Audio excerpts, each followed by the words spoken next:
Hello everyone, मैं हूं doctor Priyanka Bhardwaj और आज हम लोग बात करने वाले हैं कि बीएससी में आप कैसे अच्छे मार्क्स स्कोर कर सकते हैं, अच्छी ओजीपीए ला सकते हैं या फिर अच्छी सीजीपीए ला सकते हैं। तो सबसे पहले तो अगर हम बीएससी एग्रीकल्चर की बात करते हैं, तो अगर आप भी चाहते हैं कि आपके भी बीएससी में अच्छे मार्क्स आए, तो आपको दो तीन चीज़ों पर बहुत अच्छे से फोकस करना पड़ेगा।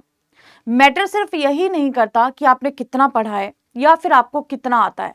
मैटर ये करता है कि जो भी आपने पढ़ा है और जो भी एग्जाम में क्वेश्चन पूछा गया है, आप उसे कितने अच्छे से एग्जाम में अटेम्प्ट करते हैं। जब हम बीएससी में मार्क्स की बात करते हैं, तो सिर्फ और सिर्फ पढ़ाई मैटर नहीं करती, बल्कि जो प्रेजेंटेशन है और पेपर करने का तरीका है, वो भी बहुत ज्यादा मैटर करता है। बीएससी में अगर हम एग्जाम्स की बात करते हैं, दो तीन चीजों के बारे में हमें पता होना चाहिए, उसके बाद ही हम अच्छा स्कोर कर सकते हैं। क्या ये चीजें हैं? ये सारी बातें हम आज के सेशन में डिस्कस करने वाले हैं। तो चलिए शुरुआत से शुरू करते हैं कि बीएससी एग्रीकल्चर में अच्छा स्कोर लाने के लिए आपको क्या क्या चीजों को फॉलो करना चाहिए।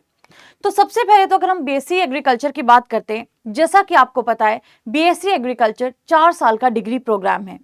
इस 4 साल के डिग्री प्रोग्राम में आपको सेमेस्टर्स देखने को मिलते हैं, जब एक साल में आपको 2 सेमेस्टर देखने को मिलते हैं। हर एक सेमेस्टर आपका 6 महीने का होता है। और अगर यहाँ पे हम बात करते हैं अंडर ग्रेजुएट कोर्सेज की, यानी कि हम बीएससी एग्रीकल्चर की बात कर रहे हैं, जैसा कि हमने कहा 4 साल का ये डिग्री प्रोग्राम है और टोटल अगर आप सेमेस्टर्स की बात करोगे 8 सेमेस्टर्स हैं।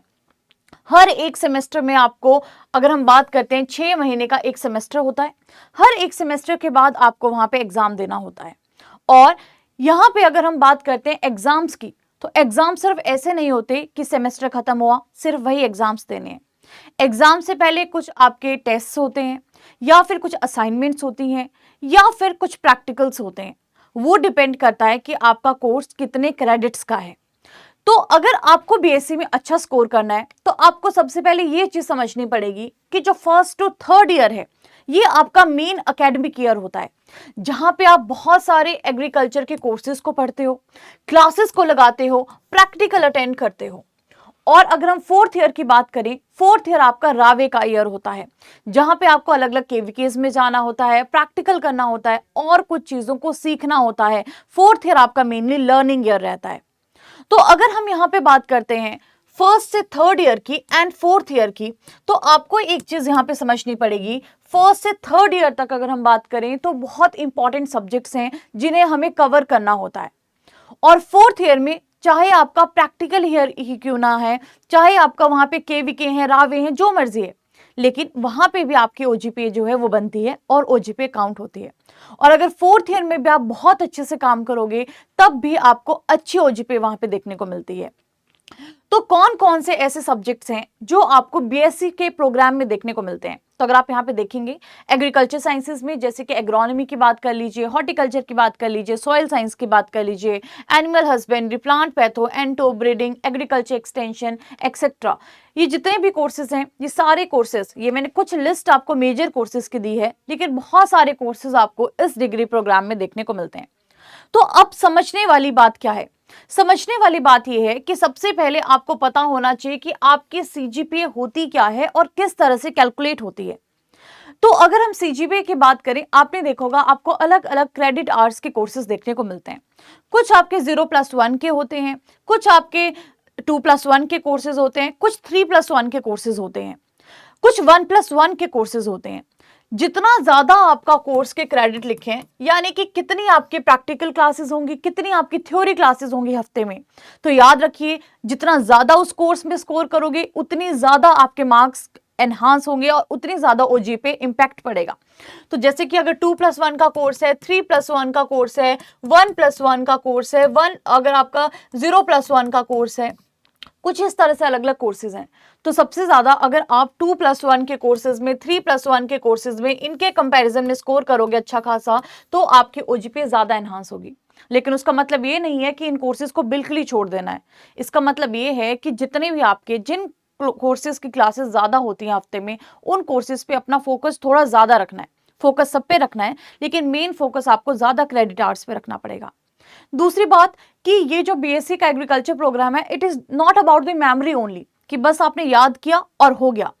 It is about the complete internal assessment, it is about your presentation, it is also about the way you attend the questions. तो सिर्फ ऐसा नहीं है कि इस प्रोग्राम में आपको जब आप आंसर्स करते हो सिर्फ आपने जो पढ़ा है वो लिख के आ गए तो आपको मार्क्स मिल जाएंगे, ऐसा नहीं है। यहाँ पे आपको अपनी प्रेजेंटेशन भी देखनी पड़ेगी, अपना पेपर अटेम्प्ट करने का तरीका भी देखना पड़ेगा और क्वेश्चन में क्या पूछा गया है वो देखना पड़ेगा। तो प्रेजेंटेशन में भी ये मैटर करता है कि क्या क्वालिटी आप वहां पे आंसर्स की प्रोवाइड कर रहे हैं। तो अगर हम बीएससी एग्रीकल्चर में ओजीपीए की बात करते हैं जनरली, आपको क्या लगता है कमेंट सेक्शन में मुझे बताइएगा कि कितनी ओजीपीए आपको लगती है कि सही होती है बीएससी में स्कोर करना। तो अगर मैं आपको अपने अकॉर्डिंग बताऊं तो आपका टारगेट ये होना चाहिए कि आपकी जो ओजीपीए है वो 7 से ऊपर ही हो। ट्राई करिए कि आपकी जो ओजीपीए है वो 7 से ऊपर ही जाए। और अगर आपको लगता है कि आप बहुत अच्छे या बढ़िया तरीके से पढ़ रहे हैं तो कोशिश करिए कि आपकी जो ओजीपीए है वो 8 से 9 के बीच में आए। और कोई भी स्टूडेंट इजीली बीएससी में 7 से लेके 8.5 यानी कि 8.5 तक ओजीपीए या सीजीपीए स्कोर कर सकता है अगर वो इन 4 सालों में अपनी कंसिस्टेंसी को मेंटेन करे। हर सेमेस्टर एग्जाम होता है और आप सबने देखा होगा कि एग्जाम जब भी होता है तो कुछ ही ऐसे सब्जेक्ट्स होते हैं जहां पे आपको प्रॉपर प्रिपरेशन का टाइम मिलता है। एग्जाम के टाइम पे 1 दिन या 2 दिन मिलते हैं, अदरवाइज आज एग्जाम है तो अगला एग्जाम अगले दिन होगा, उससे अगला एग्जाम उससे अगले दिन होगा। मोस्टली आपने देखा होगा बीएससी में कॉन्टिन्यूसली आपको एग्जाम्स देने पड़ते हैं। तो क्या ये अप्रोच सही है जो आप पढ़ते हो कि एक रात हमने क्या किया, पिछली रात पूरा सब कुछ पढ़ लिया, जितने वर्ड्स याद रहे उसको हमने फटाफट से याद किया और अगले दिन जो याद आया जिस मर्जी क्वेश्चन में वो लिख के आ गए। अगर आप इस अप्रोच के साथ चल रहे हैं ना तो आप सिर्फ पेपर में पास ही हो सकते हैं। उससे ज्यादा अगर आप सोचोगे मैं टॉपर बन जाऊंगा या मैं बहुत अच्छे ओजीपीए ले आऊंगा तो वैसा नहीं हो पाएगा। ये जो एक रात पहले पढ़ने की अप्रोच है ना, ये आपके सिर्फ पास होने के लायक काम करती है। ये अप्रोच आपको बहुत अच्छी जीपी नहीं देगी। तो अगर आपको बहुत अच्छी जीपी देनी है ना तो आपकी कोशिश ये रहनी चाहिए कि जो आपको एक टाइम मिला है, एक दिन मिला है अगले एग्जाम के लिए, उस दिन आपकी प्रेपरेशन इतनी स्ट्रांग हो कि आपको सिर्फ रिवीजन ही करना पड़े। तो इसके लिए हमें क्या क्या टेक्निक्स है जिन्हें फॉलो करना पड़ेगा। पहली चीज क्या है कि आपको राइट अप्रोच के साथ में चलना पड़ेगा। तो कोई भी स्टूडेंट आराम से बहुत अच्छी ओजीपीए स्कोर कर सकता है।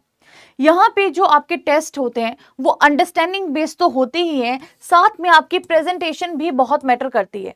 अगर कोई क्वेश्चन जिस मार्क्स का आ रहा है, जिस हिसाब से आ रहा है, वहां पे अगर डायग्राम्स की रिक्वायरमेंट है तो डायग्राम्स बनाइए। और अगर वहां पे आपको लगता है कि किसी क्वेश्चन में प्रॉपर लेबलिंग करनी चाहिए, डायग्राम लिखना चाहिए, तो वहां पे डायग्राम बनाइए। कहीं पे जहां पे बहुत छोटा क्वेश्चन पूछा है या पॉइंट टू पॉइंट क्वेश्चन पूछा है तो वहां पे पॉइंट टू पॉइंट क्वेश्चंस लिखिए। अननेसेसरी अपने पेपर को बढ़ाइए मत या उसको अननेसेसरी शीट्स को भरने का काम मत करिए। क्वालिटी मटेरियल दोगे, अच्छा खासा लिख के दोगे, पॉइंट टू पॉइंट दोगे तो हर टीचर को पॉइंट टू पॉइंट पेपर बहुत अच्छा लगता है। दूसरी बात अगर हम यहाँ पे बात करते हैं तो अगर आप तैयारी कर रहे हैं तो हर क्लास के बाद में आपको अपने जो शॉर्ट नोट्स हैं उनको बनाना चाहिए।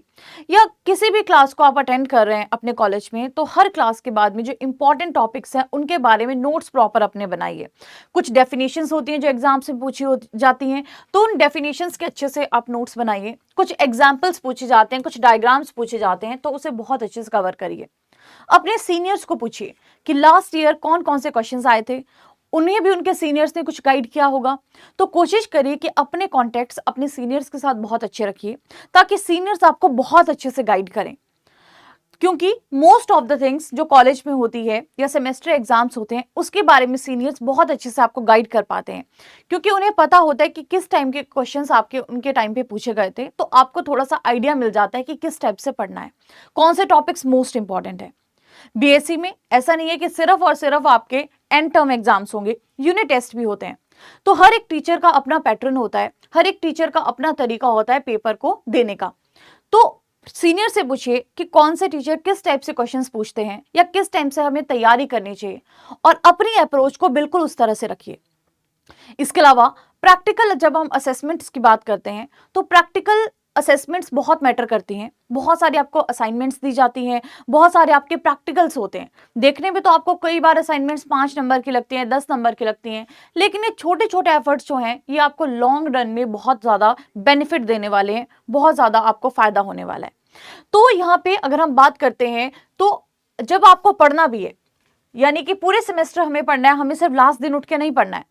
तो जब आप पढ़ भी रहे हो तो ऐसा मत करिए कि आज मैं बैठा हूं तो अब 4-5 घंटे की शिफ्ट लगा के ही उठूंगा, नहीं। आप कुछ अप्रोचेस को फॉलो कर सकते हो, जैसे अगर आप 25 मिनट पढ़ रहे हो, 5 मिनट का आप ब्रेक ले सकते हो। या कई बच्चे थोड़ा ज़्यादा देर तक बैठते हैं, कई बहुत अच्छी कॉन्सेंट्रेशन से 1 घंटे तक भी बैठते हैं। तो 1 घंटे के बाद आप कोशिश करिए एक 5 मिनट की ब्रेक लीजिए, और वो 5 मिनट की ब्रेक ऐसी हो जिसमें आप ज़्यादा फ़ोन वगैरह यूज़ ना करें। आप थोड़ा सा वॉक कर लें, कुछ खा लें, उसमें पानी वगैरह पी लें, खुद को हाइड्रेट कर लें। कुछ इस तरह से आपके यहाँ पे टेक्निक रहनी चाहिए, राइट। और इसके अलावा अगर हम बात करते हैं तो क्या चीज़ यहाँ पे मैटर करती है, जैसा मैंने कहा प्रैक्टिकल्स, असाइनमेंट्स बहुत मैटर करती हैं। कुछ कोर्सेज ऐसे होते हैं जो प्योरली प्रैक्टिकल बेस्ड ही होते हैं, जहाँ पे आपकी जो मेन मार्क्स होते हैं वो प्रैक्टिकल के ही होते हैं। कुछ आपने कोर्सेज देखे होंगे अपने बीएससी में, तो वहां पे आपको ये जो असाइनमेंट्स है इनको बहुत मैटर करेंगी। और हाँ, बीएससी में अटेंडेंस भी बहुत मैटर करती है। आपने देखा होगा बहुत सारे कोर्सेज में बहुत ज़्यादा टीचर्स ने जो असेसमेंट करते हैं तो अटेंडेंस के मार्क्स रखे होते हैं, ये देखने के लिए कि कितने बच्चे रेगुलर हैं, किस तरह से रेगुलर हैं। और मिनिमम अटेंडेंस तो आपको पता ही है कि अगर आपको एग्जाम में बैठना है तो आपको मिनिमम अटेंडेंस का क्राइटेरिया पूरा करना ही होता है। तो अटेंडेंस को अपना अच्छा खासा रखिए और अपने प्रैक्टिकल्स में रेगुलर रहिए, चीज़ों को सीखने की कोशिश करिए, क्योंकि अगर सीखोगे तो एक फ़ायदा ये होगा कि आप अच्छी चीज़ें सीख रहे हो, अपनी स्किल्स को बढ़ा रहे हो, और दूसरा कि जो आपकी ओजीपीए है, आपके मार्क्स अगर अच्छे आएंगे तो ओजीपीए भी आपकी बढ़ेगी। अपनी असाइनमेंट्स को ऑन टाइम आप सबमिट करिए और अपना जो नीट वर्क है वहां पे रखिए। चाहे छोटी से छोटी असाइनमेंट दी गई है, लेकिन उसको बहुत सफाई से बहुत अच्छे से करिए। याद रखिए, अगर आप ये छोटे छोटे स्टेप्स को फॉलो करते हो, छोटे छोटे एफर्ट्स को फॉलो करते हो, तो ये आपकी सीजीपीए में या ओजीपीए में एक बड़ा डिफरेंस लेके आ सकता है। अभी तो जब आप पढ़ रहे होंगे आपको ये चीज़ें रियलाइज नहीं होगी, जब लास्ट में आपकी मार्कशीट आएगी और आप कंटिन्यूसली कंसिस्टेंटली अगर एफर्ट करेंगे तो उस मार्कशीट में आपको रिजल्ट जरूर जरूर देखने को मिलेंगे। अब अगर हम बात करते हैं आपको कौन सी डायरेक्शन में, कौन सी राइट अप्रोच फॉलो करनी चाहिए, तो सोने से पहले अपने पूरे दिन में कुछ ऐसा समय निकालिए जिसमें जो भी आपने पूरे दिन में सब्जेक्ट पढ़ा है उसके बारे में बेटर चीज़ों को फ्लो चार्ट्स की फॉर्म में या डायग्राम्स की फॉर्म में देख के सोइए। अगर आप इन चीज़ों को एक टाइम पे रात को पढ़ते हैं और सुबह उठ के उन चीज़ों को अच्छे से रिवाइज करते हैं तो वो चीज़ें आपको हमेशा के लिए याद हो जाती हैं, राइट। तो ये अप्रोच ज़रूर फॉलो करिए कि पूरे दिन में जो पढ़ा है उसको इवनिंग के टाइम पे ज़रूर एनालाइज करिए, फ्लो चार्ट्स बनाइए, डायग्राम्स बनाइए, और जब आप आंसर्स देते हो तो कुछ हेडिंग्स लिखिए, क्लियर आंसर्स लिखिए। और इसके अलावा बहुत ज़्यादा ओवर राइटिंग मत करिए, पॉइंट टू पॉइंट लिखिए, अननेसेसरी कहानियां मत बनाइए, क्योंकि एग्जाम में अननेसेसरी स्टोरीज कि आपको कुछ भी पता नहीं है, कुछ भी लिखे जा रहे हैं, किसी को पढ़ना अच्छा नहीं लगता है। और दूसरी बात कि एग्जाम में अगर आप कोई पेपर लिख रहे हो तो ये नहीं सोचना कि पॉइंट टू पॉइंट लिखना है तो एक एक छोटी छोटी लाइन लिख के आगे, प्रॉपर पूरे क्वेश्चन को अटेम्प्ट करिए। और इसके अलावा जैसे कुछ सब्जेक्ट्स जो हैं जो डायग्राम्स डिमांडिंग होते हैं, एंटो हो गया, पैथो हो गया, एग्रोनॉमी हो गया, इन सब में अगर आप डायग्राम्स बना के पढ़ोगे तो चीज़ें आपको बहुत अच्छे से क्लियर होंगी। एक तो क्लैरिटी आएगी, दूसरा एग्जाम में जब आप लिखने लगोगे ना तो एग्जाम में आपको बहुत अच्छे से समझ में आएगा कि मुझे क्या लिखना है, क्योंकि हमने पहले अपने माइंड को क्लियर करके रखा होगा थ्रू डायग्राम्स कि किस चीज़ का मतलब क्या होता है। तो डायग्राम्स बना के पढ़ोगे कुछ सब्जेक्ट्स में जहाँ पे डायग्राम्स डिमांडिंग सब्जेक्ट्स हैं, तो वहाँ पे आपको चीज़ें बहुत अच्छे से समझ में आती हैं और अटेम्प्ट भी आप बहुत अच्छे से कर पाते हो। फोकस करिए, जो हाई क्रेडिट सब्जेक्ट्स हैं, जहाँ जिनकी वेटेज ज़्यादा है उन पे बहुत ज़्यादा फोकस करिए। बाकी सब्जेक्ट्स को इग्नोर नहीं करना है, लेकिन अपने जो यूनिट टेस्ट हैं उनमें अच्छा स्कोर करिए, अपने जो प्रैक्टिकल्स हैं उन पे अच्छे से फोकस करिए, और अपने जो एंड टर्म एग्जाम्स हैं उनका पैटर्न जानने की कोशिश करिए। और कोशिश करिए कि अपना जो सब्जेक्ट है, अपने सब्जेक्ट का मिनिमम 80% ऑफ द सिलेबस बहुत अच्छे से कवर कर लीजिए, क्योंकि अगर आप मैक्सिमम अच्छी वेटेज वाला 80% सिलेबस कवर कर लोगे तो हाई चांसेस हैं कि एग्जाम में आप सारे क्वेश्चंस को अटेम्प्ट कर पाओगे। लेकिन उसमें मोस्ट इंपॉर्टेंट सब्जेक्ट्स और मोस्ट इंपॉर्टेंट क्वेश्चंस आने चाहिए बेसिकली। और इसके अलावा अगर हम बात करते हैं तो हेजिटेट मत करिए, अपने सीनियर्स को पूछिए, उनसे एडवाइस लीजिए। सीनियर्स आपके बेस्ट बडीज होते हैं कॉलेज में। बहुत सारी चीज़ें ऐसी हैं जो आप अपने सीनियर से ही सीखेंगे। हमने भी बहुत सारी ऐसी चीज़ें जो अपने सीनियर से ही सीखी हैं। आप उनसे पूछेंगे, वो आपको बहुत अच्छे से गाइड करेंगे। तो कोशिश करिए अपने सीनियर से अच्छी खासी बना के रखिए और उनसे पूछिए कि कैसा पैटर्न होता है, कैसा एग्जाम का स्टाइल होता है, कैसे इंटरनल असेसमेंट होती है, क्या स्कोरिंग स्ट्रेटेजी होती है। थोड़ा सा अगर आप उनसे गाइडेंस लेंगे तो आपको एटलीस्ट ये पता चल जाएगा कि मुझे किस तरह से प्रिपरेशन करनी है। और याद रखिए, इट्स नेवर टू लेट। किसी भी चीज़ को करने के लिए कभी भी देरी नहीं होती है। अगर आपको लगता है कि आज मुझे कोई चीज़ पता चली है, तो आज ही उस चीज़ के लिए स्टेप्स लीजिए और अपने में इम्प्रूवमेंट करिए, क्योंकि डेफिनेटली अगर आप उसके लिए स्टेप्स लोगे तो आगे आपको इम्प्रूवमेंट ज़रूर ज़रूर देखने को अपने में मिलेगी। तो कोशिश करिए कि अगर आपको अपनी ओजीपी को इम्प्रूव करना है तो अपनी अंडरस्टैंडिंग पे काम करिए, अपने पेपर के अटेम्प्ट करने के तरीके पे काम करिए, अपनी प्रेजेंटेशन पे काम करिए, प्रीवियस ईयर पैटर्न्स को देखिए, अपने सीनियर से अच्छी गाइडेंस लीजिए और अपने एग्जाम में अच्छा स्कोर करिए।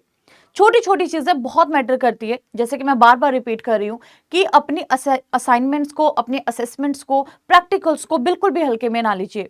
यही उम्र है जिसमें आप सबसे ज्यादा चीजों को बहुत अच्छे से सीख सकते हो। इसके बाद में अगर हायर स्टडीज के लिए जाओगे तो वहां पे तो फील्ड के लिए आप स्पेसिफिक हो जाओगे, लेकिन इस टाइम पे आपके पास खुली अपॉर्चुनिटी है कि मैक्सिमम चीजों को आप सीख सकें। तो ऑल द वेरी बेस्ट, अच्छे से पढ़िए और अगर आपको कोई भी डाउट लगता है तो जरूर मुझे कमेंट सेक्शन में बताइएगा। Thank you so much.